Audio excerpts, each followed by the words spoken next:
Xiaomi 13 Pro full review. Let's start with the conclusion that Xiaomi 13 series is very likely to become another memorable model in the Xiaomi digital series, especially for the Xiaomi 13 Pro. It's no longer like previous Pro models and looks embarrassing sandwiched between the standard and the Ultra variants. The new Pro finally has the potential to beat the 12's Ultra and win the gold belt as the strongest Xiaomi phone for this moment.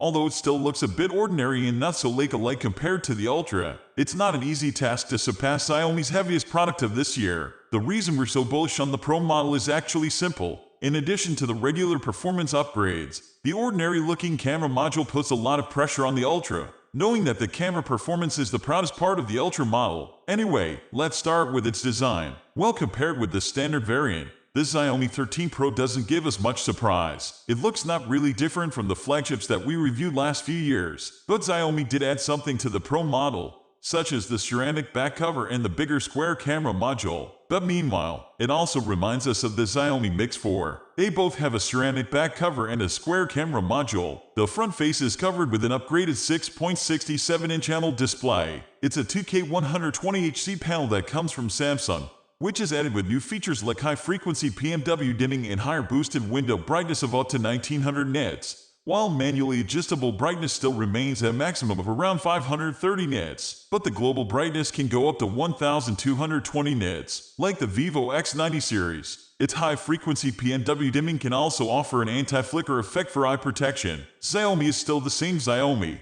IR remote and the USB 2.0 charging port are still not absent, so wired projection is still not available. The dual speaker units sound good as usual, but there's no tunning certification of Harman Kardon. The difference is not that obvious, so you can check it out by yourself here. A delightful experience during daily use is the strong intense haptic vibration, which is even more interesting and stronger than the X90 that we reviewed before. Xiaomi offers various vibrating effects that simulate different feedbacks in reality. It's pretty fresh when it vibrates in a new way that you never experienced before. And now let's seriously talk about the Snapdragon 8 Gen 2 chipset inside the Xiaomi 13 Pro. Qualcomm finally changed its mind and decided not to fool mobile users. After all the tests, we strongly believe that the 8 Gen 2's performance will eventually be remembered and mentioned in the future. It's so powerful that we can hardly show you its full picture by simply posting the benchmarks and gaming results here. In addition to the increase in peak performance, its improvement is also reflected in the change in CPU architecture. No longer 3 A17 middle cores but a new combination of 2 new A715 and 2 A17 mid cores. It leads to a powerful optimization of heavy or mid running with much better thermal performance and more efficient power consumption as well.